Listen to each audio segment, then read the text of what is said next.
Hey everyone, welcome to this last episode of the series for the pancakes, which will be about the rendering and adding the colors.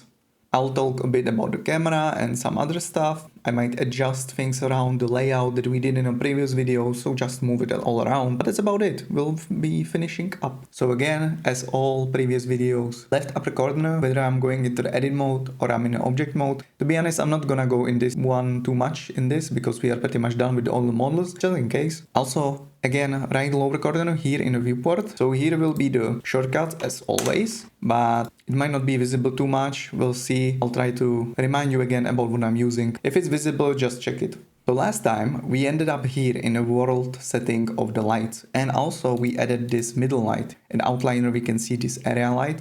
In case you don't see this world, but you are in a shading tab here in these upper tabs. Make sure that here you check the world instead of object. Object has a bit different nodes than the world. The world is the environment, the object is single things we click on. And now, the last time I was very confident about the light settings and how overlit this everything is. Well, turns out I was wrong and we need to change this. That is because I had a bit different scale in my original file, so I made a bit of boo-boo, but hang with me. In the sun intensity, let's write 1, and in the strength of the background, let's write 0.1. This is the lighting I want. It still seems overlit. That's why I had the impression it was overlit. It's not. Okay, I'm delaying. Never mind. Just put the 1 and 0.1 in the background. The area light, if I jump out of the camera with the middle mouse and just look here in a viewport. Also, if this is lagging, don't be afraid. Go here in a viewport shading, go into solid and do these movements and changes here. If it's too slow for your computer and it's lagging, just turn this on when it's necessary. So I want to take this one and make it much larger. Maybe like this. And I'm gonna put it a bit somewhere like this. This is how I leave it. This is all the changes from previous video I wanna do. And let's do the material assigning. Now let's do the fun part. The fun part is adding the colors. So before we do anything special, let's add simple colors. And let's click, for instance, this floor. If I'm gonna click here, you can see the table in the collection. So I will click just this white. I know it's the table. And go here in the lower shading part. I will go, instead of world, I will go to object. Here in an object, I will press new while the table is selected, and it will assign new material. Now it's called material. I'm gonna call this table /math. Actually, you don't need to put the math in there. That's my habit. And now what gets generated is this principal BSDF. We will be using this one. What this thing does, this so-called node or a shader, this shader is allowing us, as you can see, as a base color, some kind of metallic, roughness, IOR, alpha, and so on. In this series, we won't touch everything. I will go through just the basic ones, but you can explore and try this yourself. Again, don't be afraid to make a new copy and just drag things around and try it out. That's how you learn. But also Blender offers a documentation about this. I will try to cover it up in a different video. Maybe that would be helpful. We have this principal BSDF and we care just about the color. Click the color and suddenly you have these options for the colors. I will drag this just somewhere to the red. Now I want to select this coaster. I will press new again, call this coaster, and I will assign some brownish material, something like this maybe, something like this. Just leave it like that. Now let's go to the pancakes. I'll select just one pancake, press new, call it pancake. And now I will add something like this. It will be very similar to this lower one. And now when I press the upper one, this pancake, I'm not going to press new. I will select here this ball next to the new and go here and find pancake. I can also type it. I can type pancake and I will add the pancake in here. The same I'll do with the lower one. I will select the lower one, select this ball, find the pancake or write it down, pancake, and assign it. Now next to the name there is number. The number 3 means that 3 objects are sharing the same material. If I wanted to make this single, if I wanted to select one of them and separate this shader, I would have to click this number, which would make a duplicate of this material and assign it. Not something we need, it's just so you know what's happening. Okay, we got some very basic colors. Now let's click the icing, press new, and write icing. I will want some very orangey material, which will be very saturated, very bright. I will put the value here on the orange to 1. By default, it's on 0.8. You want to put it to 1. The saturation to 1 as well. You'll see later why. So let's leave it like this. And I think we got some very basic setup. Now we will add the materials. But before we do that, go to this output. It's this kind of printer with an image. In this output, there is an option for a render region. If you right click this, you can put it to quick favorites. You can see I already have it there in a remove from quick favorites. If I right click, add to quick favorites and press Q, it's here. If I click this, you can see I made a frame. This is very useful so that you are not distracted by the environment, and from the camera you see what is your image going to look like. If I jump out of the camera, I see everything again. If I go to 0 on a numpad, I see again just this frame. So again, this is in an output setting. You can go here and under the resolution, render region, and you can click this and use this. Very handy. I also think it's less heavy on your computer like this. So now let's select the plate. The plate has no material. Select new. Call it a plate, and now we will play a bit with more settings. So because the plate is going to be white, we want to adjust the reflectivity of this, and that is the roughness. So you are exactly setting up the roughness, how rough the object is going to be, which means the more it's rough, the less reflective it is. But the less rough it is, which means it's more basically as if it has no irregularities on its surface, that can make it very shiny. So to make it shiny, I will put the roughness to 0, and right now it's not very visible. It will be with more colors and everything around because it has not much to reflect. But you can see it here, there's the reflectivity, how it changes. If I put it to 0, there is no reflectivity. Now the corners are more smooth. You can see this reflection here. And I'm noticing by zooming and even from far that the plate is kind of bumpy. So if I go to modifiers, I might want the level viewports go to 3, and the same with the render so that it's more smooth. I like this much more. And now when the plate is selected, I will select the plate. I have the plate material opened. I will go to roughness, click it and put 0.05. This is more of an optimization thing. I do this because this can prevent some issues while rendering. It comes with experience, and the result is kind of the same as 0. Put it there, and I will select this under the coffee plate. I go to this ball and find plate. I will assign this. Now they are both sharing the same material. I will press the mug, go to this ball and go to plate again. Maybe I should have called it porcelain, which I don't know if it's English word or just Czech. Maybe you understood, but basically just the material that these plates and mugs are from. On the mug we can see the reflectivity much more. You can see how reflective it is here. Now since we're on the mug, let's select the coffee, the liquid, press new, call it a coffee. Base color, go to some kind of brownish. You choose these colors kind of by yourself if you want to. You can always check them, experiment with them, so don't be afraid to choose your colors. But I want a very dark coffee, and I want to go to roughness, and this one go to again 005. I will click away. I will select the cookie, and the cookie has two materials. Remember we assigned the chocolate on this chocolate part and the cookie itself on the larger piece. That means that if I select the cookie, you can, next to the ball, you can see the slot, and the slot is basically these two that we assigned. So we have a cookie and a chocolate. Right now I'm on a cookie, and I select the base color and assign some kind of something like this. I guess I will have to adjust this based on the chocolate. And now I will go to the slot while the cookie is still selected, and I will select the chocolate. Now on the chocolate I will assign very dark color, like something like this. And cookies are not very reflective, so I might go back to this cookie and put the roughness up to something 0.8, something like this. Let's zoom out and now check what else can we do. So I might want to start with the fruit. So let's start with the fruit. I will start with the butter. Select new. While the butter is selected, I will rename the butter. Base color, select some kind of yellowish. And when I zoom in, I think I'm okay with the base settings. Like the reflection is okay. I just want to change the color, which will be like this, and leave it. Let's go to select the berries. I will select the berries, press new. And remember, since we linked all of them, assigning one material will assign the material to all of them. So I can call this just berry. Go to base color and select kind of darkish blue, something like this. And on the fruit, I'm adding some a bit extra material. I will leave the roughness on, but I wanna go here in the principal BSDF. I wanna select this subsurface. I wanna go into this arrow, go a bit down, zoom in, and there is so-called random walk. You will have more options here. There is a preset for a skin if you're doing characters, but what are these settings? So let me just go quickly through this, just so that you're not just typing. There is 3 numbers here. Subsurface is this kind of effect that you get when you put a light behind your ears and you have this translucency through the skin. It's a way that it breaks the light. So it looks like the skin is like pinkish, reddish.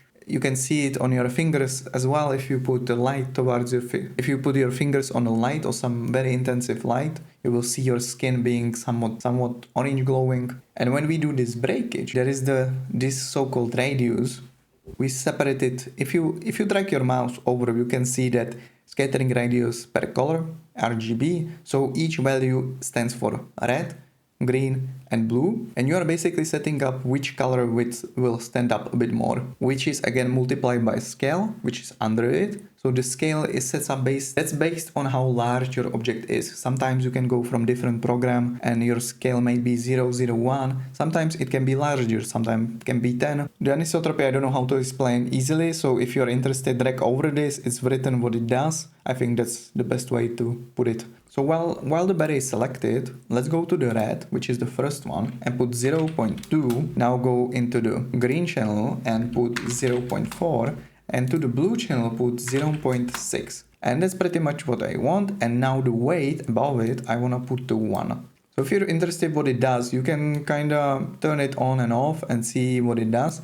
The subsurface also it adds a bit of smoothness to things. So that's also a good way why I use it. It adds these extra smoothness to the object. So let's leave this like this. Now let's select the banana. And the same thing we did with the cookie, the banana is going to have much more slots. So I'm gonna go to the banana and select the base color and go to the yellow. Select the yellow. Now I wanna go to the banana white, which I'm gonna leave to white actually. And now I'm gonna go to banana seed. And in the banana seed, I wanna select some kind of darkish color, something like this. Now let's select the strawberry. And in strawberry, we are going to again have much more slots. So strawberry main. And if you don't have these things, go again through the fruit video. I explained all of this in there, how we assign the materials, how we gone through that. So select the strawberry. I have the strawberry main material, base color, put some red. I'm gonna go to slot, select the strawberry seeds. Also right here in the properties, red ball material. You could do this here as well. You can select these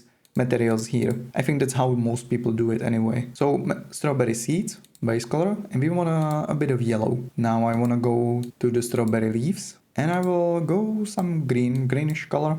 And I don't want these leaves to be probably too reflective, so I will go to roughness and put some 0.6. And while I'll still have the strawberry selected, I will go back to the strawberry main material, which is the red one, and go to subsurface again, the subsurface scattering, and put the weight of 1. And what this does, if I zoom this, you can see this kind of shadow around the seeds. That's the subsurface interacting with the other object. And I wanna change this subsurface weight somewhere so that I think 0.4, because it adds a bit of shadow around the seeds. It makes it a bit more believable that it's sitting in it.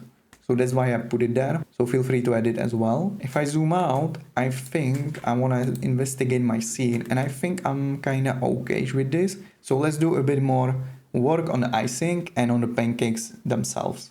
So the next easiest thing to do would be the icing. So let's select the icing. And while the icing is selected, we get the icing in the graph. Principal BSDF, and let's go here and find transmission. I will click on the transmission, and that's the only setting is the weight. I will put this weight up. Now you can see it's kind of darkened a bit and it does something weird to it. So the transmission is basically a glass-like material. It's setting up the material to be going through. And here, for it to be so smooth, we need to adjust the roughness, and the roughness will be 0.01. I still wanna have just that very subtle number in it. Again, it's to prevent some issues. This is not a rule. This is for me to make sure you don't have issues, but it's not something you have to do always. Now you can see we are getting the material that I had on my original, we are getting much closer to the result I have in the introduction. The reason I told you before to put the value here on the color to 1 is because, as you could see, it is because it darkened. That's what the transmission kind of does. It can make the colors going a bit more dark. So it's important for us to use the much bigger values that you wouldn't normally use on such things. Usually you don't want to go to value of 1, but on a glass things that can help. As you can see, we also see our light. So smaller the light is, the sharper the reflection will be.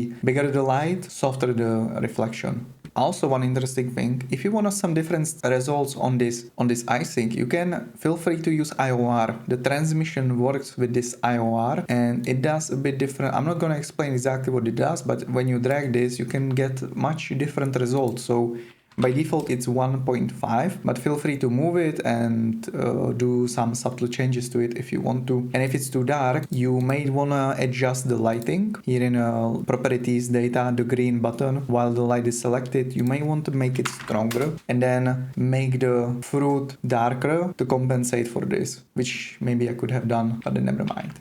So now let's do the pancakes. For the pancakes, we'll need something extra. Let's go to Edit, Preferences, and we'll have to enable an add-on. So we need to go to the add-ons, and here in the add-ons, we have to look up Node Wrangler. If you see I have it enabled, I don't remember if I did it or it was by default, but make sure if this is gray, enable it, go here to the left lower corner, Save Preferences. This is an extra options for Node Graph, and it helps to speed things up. So let's select our pancake, Shift A, find color RM, and add this node. We will be adding a bit of nodes now, so I won't get too much into what each node does. I don't have too much time for this. It would make the video too long, so I'm sorry for this, but don't worry, I'll show you how to go through all of this. Let's Shift A again, search gradient texture. Now on the gradient texture, I will take the color and put it to FAC, select the gradient texture, and I will Control T. You can see the shortcut here, Control plus T, and I will go to rotation of Y and go to 90. Now this is the function of the node Wrangler. It gives these kind of shortcuts, like this mapping and texture coordinate that was added by the node Wrangler. And if I Control Shift select this color ramp, you can see that we have this preview of what's happening. So right now I wanna add the darkening on the sides, and I want in the middle to have the the brighter area. So what I'm gonna do here in a color ramp is I will add this plus, which added another arrow in here. I will select the middle one. Underneath I will select the color and put the value to 1. Now I will select the last one, go to color here and value to 0. I can hide this icing here in an outliner, or I can age it to see what's happening. And now I can adjust this so that this black is much stronger towards the white. You can see what it does. I can adjust this something like this. Now you can see that it got reconnected by the node Wrangler. So I can Control Shift select this principal BSDF, or you can do this manually. When this happens, you can take the BSDF and plug it to surface. So nothing still happened. I have the icing hidden, as you can see. I will keep it that way. I will drag over these, move them a bit, and I will Shift A, search, and type mix color, mix color. I will take the mix color, put it here, and now there is an option in the mix color which is a handy thing to use. And the reason with this black and white is the black stands for 0 and the white stands for 1. This helps us, generally when we do anything, it helps us to separate whether something is on or something is off. In the mix, we can select the factor based on these colors, which means there is A and B, and it's going to switch between A and B. So the A is gonna be the dark one and the B is gonna be the white one. So if I take this color and put it to factor and take the result and put it to base color, I can zoom in. I can take the A, and just so that you can see, take the green one, you can see the black got for green, and if I take the B and put the red, you can see the B got assigned here. So that's what I want. I want this white part to be in the middle. So let's take the A, instead of the green, we're gonna put some orange. And here in a B, I'm gonna put orange again, but here in the value, I'm gonna drag it to 1. Now I might want to play with this, maybe less saturation, something like this should be fine. Let's unhide our icing, click here, and I think that's fine. So adjust the colors the way you want. Also, this part is in a shadow, so eventually you can select the light, duplicate, move some light here, make it in a power, go to like 100 or less, and just put some more lights in here if you want to. I'll leave it up to you, but This is also something you can do with Instagram filters or something outside Photoshop or Krita or something. Now, one thing that I noticed is that the icing is a bit dark. If I select the icing, I put the IOR to 1.7. The IOR, it's actually making it a bit more dark. So I will take this down to something like 1.4. And 1.4 seems about right. It got a bit more lighter. And also on the colors, I went a bit too bright. So I will go through each color and put it to 0.7.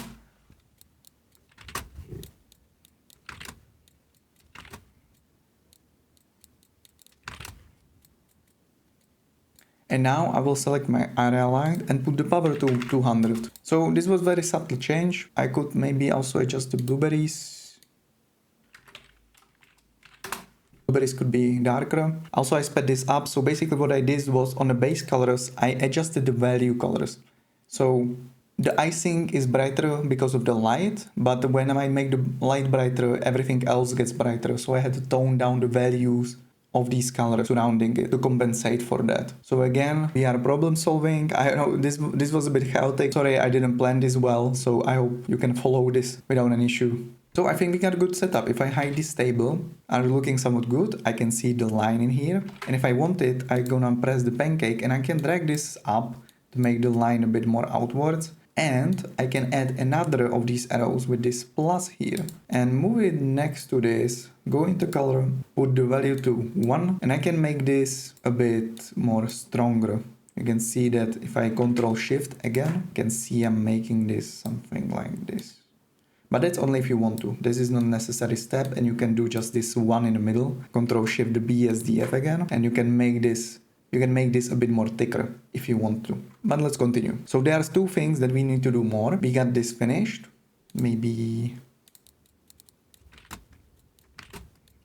very quick adjustment. Now we need to add the table texture and this coaster texture. So for this we need to download the textures and I will show you a free site where this is not something we can do in Blender. So to continue, we are going to need these kind of textures, and these textures, they can be either bought, purchased, or they can be downloaded for free. There is so-called CC0 license, which is Creative Commons, and you can use this kind of license for anything. Just basically means that you can download this and use it even commercially if you want to. So don't worry, no payments. And I use the free materials. I will put it in the description. There will be links for both material, and we are going to need this onyx and then these tartan pattern cloth. So if I go here to this onyx one, you'll get to the site called ambient CG. You can browse through this all assets and go through it. Sometimes you may need this. And these materials are put in images that will drive our PSDF shader that we had the node where we will transmission and everything. This will be all in these textures. So we need to download this. Go to PNG. The reason I use PNG is because it's a bit less. It doesn't lose so much quality as JPEG does. But if the render takes too long, use JPEGs. So I will use 4K. Also these images, they are using so-called UVs, and we need UVs to use these materials. It's not something that you just put on your object and it works. In our case it will. There is a way to do it even without it, but most of the time if you need it to be done properly you need UVs. And UVs we won't be doing in this series, but I will make a separate video again. I think I need to write this down, but again I will talk about this in a different video, how to make UVs and how to prepare for these kind of materials. But don't worry, this time we don't need them and we can use them. Now I will take PNGs and I will take probably 4K. I'm used to work with 4Ks. If you don't have strong enough computer and you already had issues when you were following the rendering, take 2K, but at least 2K. I will take the 4K, download. Now I will go to the tartan, which is on a texture can, and I will select the link, and here I will go and download the 4K maps. I will download this and put it somewhere in a folder. Now you downloaded the materials, put them in a folder where you are not going to change its location. And if you are going to change its location, you may want to re-upload them. There is a way to fix that. But basically if you're gonna move your textures while you put them in here, they're gonna become pink and you don't want that. What you downloaded, put it somewhere that you are not going to move it away. If you do, there is a file, external data, and find missing files. It's gonna open a folder and you have to select the folder where you move it to, and it's gonna find those files for you. So that's a way you can fix that. To be future proof, always put your texture somewhere you're not going to change its location. Now what we are going to do, we're gonna do this two ways. First of all, let's select the table. I will select the table. So I will select the principal BSDF. I will Control Shift E, and I will find the folder where the texture is in it. Also, you downloaded a zip, so you have to right click it and extract the files into its folder. You cannot use the zip. Don't use the zipped files, extract it somewhere. Now I have these files for the tartan color. So now while I'm in the folder, I wanna select the color, control, you have to use control and select roughness. And also I wanna select color, roughness, and I wanna select OpenGL normal. So principal texture setup, and everything got set up for me. As you can see, everything is in here. That's pretty much it. I can adjust this somewhat normal map, which is for detail. Basically what normal map does is it's adding this kind of height to it, this kind of, as you can see, this fabric. So I'll leave this to 1. And if I don't like the way it's big, I can go here in the scale. I can hold, click and drag down and move this to change the scale of this texture. I will stay on a 1, but if you like a bit something different, you can move this. Now I will show you a bit harder way to do this, because not always and everything can work, especially if you download some kind of image from Google or somewhere. So let's select the coaster. We are done with the table is okay, and let's select the coaster. Here in Outliner you can see I selected the coaster, or select it here in viewport, and we are here. So now I go to the folder where I extracted the onyx, the wooden texture, and I will take the color, roughness and normal GL. I select this with the control, because the shift would take everything basically from starting point to the last point. And I drag these 3. Here I just drag drop them here in the shading graph, just like this. So now I have 3 textures here, but you can see we have it without everything. Also this may lag a bit, because on this left part we have the texture, and every time I click it, it loads up, so there may be a lag. So now I will select this one texture and I will Control T. We did it on Pancakes, which will add this kind of mapping. Here in the mapping, I will take this vector, this kind of purple dot, and plug it here in all of these textures and plug it down here in this vector. What this does is that all of them are connected in the same coordination. So if you scale them, rotate them, or move them, they are all going to do the same. They are all coming from this one node. And after this, you can see it's using so-called UV, which is not going to do much right now because we didn't do the UVs. If I plug the color here in the first texture, I can see the name is PNG color. So the color to base color. Okay, it actually does work, because there is some, when you make an object, there is a base UVs for that, but generally it wouldn't work for you. If you made more complex object, usually squares do work. But what we want to use is generated. If I plug here in the texture coordinate, I plug the generated into the vector, you can see it. You can see it's not so stretched, and it has a bit more detail, because it's generating the UVs for us. It's projecting it. It's in a way there is some kind of math behind it. So we don't have to worry why does it work like that, but it works. It's just you have no control over this. It puts it somehow in there and you have to accept it. So that's the first thing we have to do. Now the other thing is we have to plug these textures. So if I go into the PNG color, we already plugged this. If I look in the color space, it's sRGB, which is okay for this. But if I go down here into normal GL, there is 2 things I have to do. First of all, I have to Shift A, search, and find a normal map node. This normal map is needed for this, because otherwise it's going to make issues. As you can see, it does this kind of black artifacts. That's because it just have to go through this kind of transition to it. So it has to go to this node color, and you go through this to normal and find a way to put it here in this purple dot. Still, it doesn't exactly work, and there is one more reason it doesn't work, and it is because in the color space we have to change this. Instead of sRGB, this has to be non-color. Now it works. This is something Node Wrangler does for you. The issue is not every time it can work, and sometimes you just want to drag and drop an image and plug it. So I just want you to know how to do this. By the way, you could have done this with the Node Wrangler if you wanted. So now I want to drag over these, put them a bit down, and select this one, put it up. To make a bit of management, we have a roughness. As you can see, this is the roughness map, which is the reflection. And I want to go to color space again and go to non-color. Everything but subsurface color and base color is going to be non-color, something to remember. I will take the color, put it to roughness, and I'm pretty much done. This is all I can do, and if I zoom in, the normal map on this map is not so strong. If I wanted to, I could go to something like 10. It's not necessary really, because this material is kind of smooth. It has some kind of polish, so it's not going to have too much irregularities. So I'll leave it to 1. Okay, I'm almost done. I have everything set up. There is a few more changes that I might want to do. It still doesn't look the way I had it, so we have to do a bit more changes. First of all, I don't like the camera, and you can see that everything is so sharp in here. I didn't have that in what I promised you. Let's set up camera. Let's go to camera, and if you did it with me in a previous video, we go to quick favorites, we can lock camera to view. If you don't have it, I press N in a viewport, view, and go camera to view. I like this, put this on and move the camera. Also, if it's lagging, go here up in these 4 balls and go to viewport shading. If it's lagging, if not, work with me with the preview. We'll press N to hide the menu, and I will go to the render. And I will position this a bit more angularly. Something like.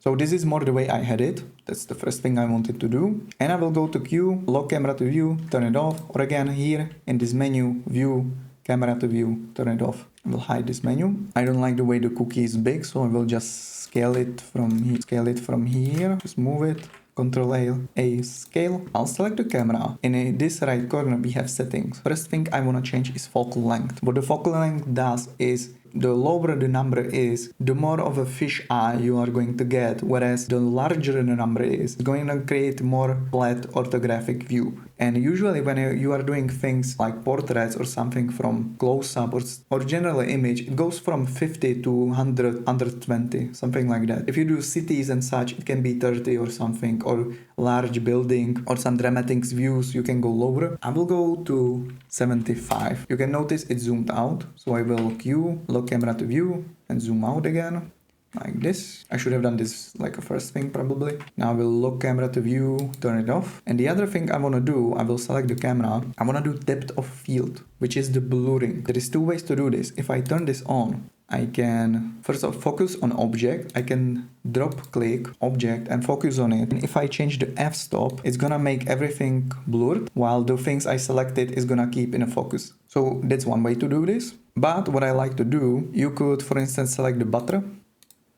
I can actually write it here, butter, which is a great spot for the focus, and every time you move camera it's going to be focused there. But if you don't want it to be focused on an object, what I like to do is I take the f-stop down and then move the focus distance, and you can see where you are focused. So I can do this as well. I will do it like this. I'm on somewhat 6 meters, and I will adjust the f-stop so it's not so strong. So I will shift drag the value, which is gonna do it slowly, more slowly, and do something like this. This is something I like. I will save. That's good. I like this.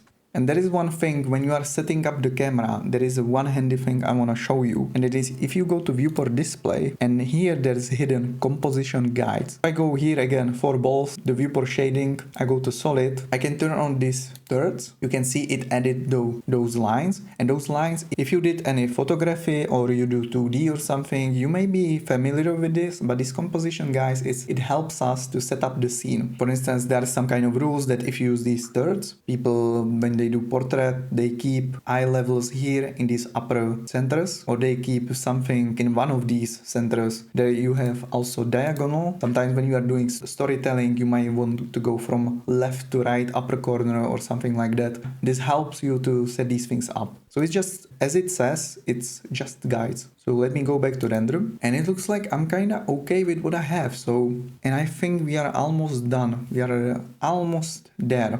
So now that we have everything set up, I wanna go to output settings. In an output, I can set up the resolution. So here is a bit something that is not exactly great made, but every time you change the resolution, it changes on all cameras. This may not be exactly handy. So what you can do is, if I am here in outliner, I can shift D. Now I will right click so that I don't move it anywhere. If you remember, always wanna move somewhere, I can right click to cancel the action. Here you have these icons. So you have this green icon next to the camera. If you select this icon, you are switching which one is going to be used on a numpad 0. That's one thing. And the second thing is, sometimes you can set up this for an HD resolution, and this one you can set up for square, let's say. So right now I have this HD. If I go to output, I can select, I can go to Y and go to, you can do some kind of Instagram. You can do some Instagram shots, for instance, and some new kind of art station. So you may want to set up different cameras.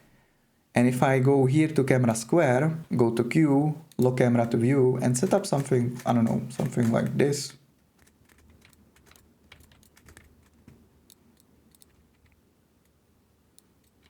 And now I have a different shot. And now I can switch between these cameras, but one is going to be looking somewhat off. It's not going to work exactly, while this one is going to work well. Well, this one is going to work for a different resolution. So if I go to output again and select back to my HD, it's going to work here. So you can make a bunch of cameras, switch between them, set them up for different kind of uses. I recommend doing this, then working with one camera which fits different resolutions so that you can keep the positions and just change the resolution. So set up the resolution you want. I wanna, for my whole screen, 2560 and 1440. That is my screen. And also, if you are not going to change this image in an Krita outside, puts any filters on it, you're not going to compose, you're not going to color correct this or anything, you go here in a render, go down, and there is a color management tab. If you select this color management, there is a look, and you can set the look to medium high contrast, and it's gonna pop up the colors a bit. So if this is your final product, you can use this and adjust the colors here based on that. So some things may look a bit stronger. Also, and as a last thing that you can do, and that is that you can add more lights if you want to. I can add this one light on the side. You can just add it like this, go to 0, go to data, put light into 50, just make it somewhat, I don't know, somewhat weaker. Let's go like 20. Go 40. But this is an additional step, it's not necessary. It's just something you can do, play with it, have some fun. You can rearrange the layout of these colors, fruit. You can rearrange the fruit, which I might want to do. I might want to adjust this a bit and play with this. So I will time-lapse this and change my layout. And as before, I do it with an Alt-D. I also notice my banana is a bit small, so I will make them a bit bigger.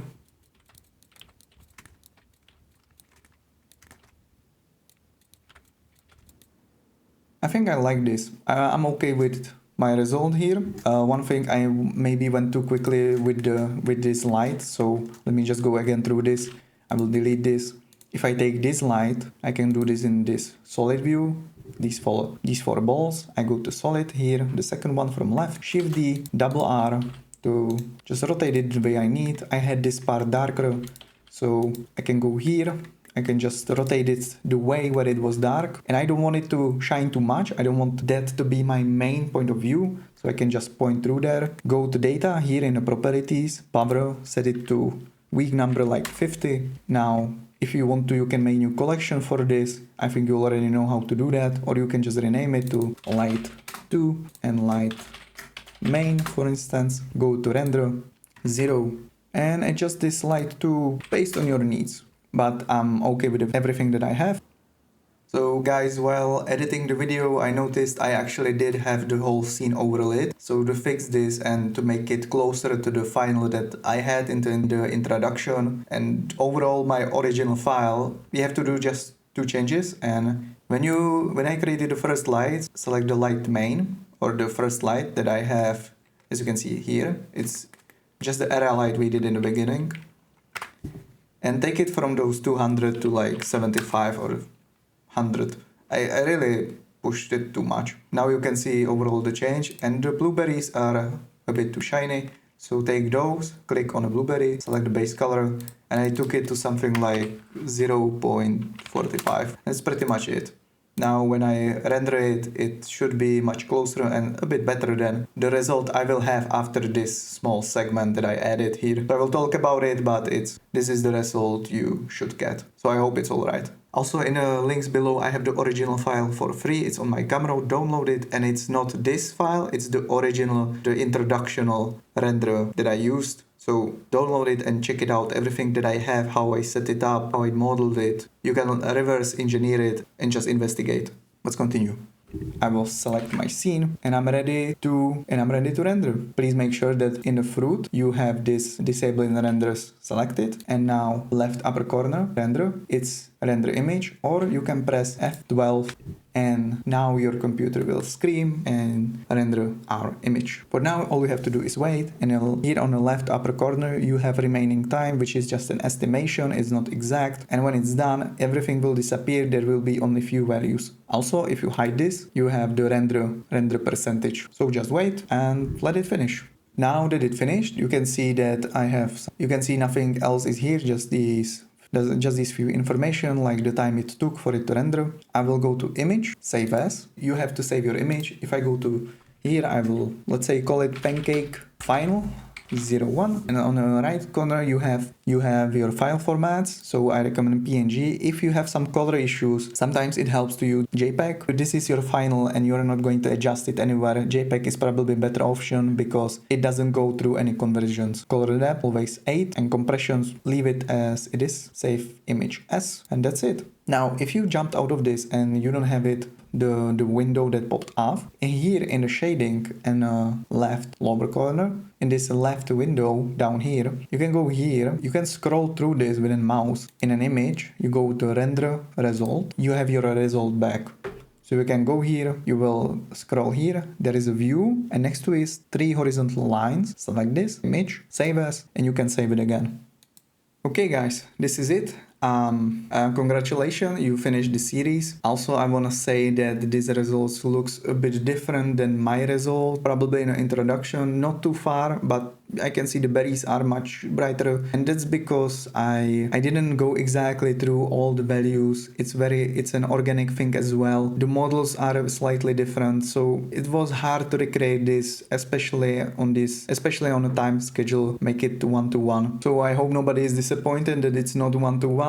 You can also push this much further if you know Photoshop or you use Krita or DaVinci. You can color correct this, and you can add saturation to some parts. For instance, I did add a bit of saturation to the icing before, and these things help. So feel free to go back. Let's say, like for instance, you can make the berries slightly darker. You can make your coffee smaller, bigger, larger. So don't feel restricted by my result. Feel free to push this much further. Feel free to do different camera angles. Feel free to do different lightings. And I hope you enjoyed this. Let me know the comments, again the feedback. I think this episode was a bit chaotic and I'm really sorry for that. Maybe I could have planned it a bit better, but I hope you had no trouble following this, that you feel good about the result that you got. So guys, again, if you watched this up until here, thank you for the attention that you have given me, and thank you for the likes that I received. I hope this set you up on your journey to start modeling something on your own, and that you'll have fun while doing it. So I'll prepare the videos that I promised, that I'll explain the things more about the UVs, for instance. I think that was one more thing, and I'll see you in some near future. So thank you for watching and see you soon.